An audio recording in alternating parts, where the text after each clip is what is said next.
Today, we're diving into a crucial topic in cybersecurity: SQL injection. So, what exactly is SQL injection? It's a technique where attackers manipulate SQL queries to gain unauthorized access to databases. Imagine entering malicious code into a login form instead of your password. This can lead to data breaches, exposing sensitive information like usernames and passwords.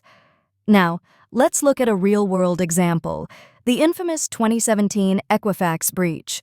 Attackers exploited a vulnerability to access personal data of millions. So, how can we prevent SQL injection? First, always use prepared statements and parameterized queries. This ensures that user input is treated as data, not executable code. Next, validate and sanitize all user inputs to eliminate harmful characters. Implementing web application firewalls can also help filter out malicious traffic. Regularly updating your software and security patches is crucial too. Remember, prevention is always better than cure when it comes to security. Stay safe out there and keep your data protected.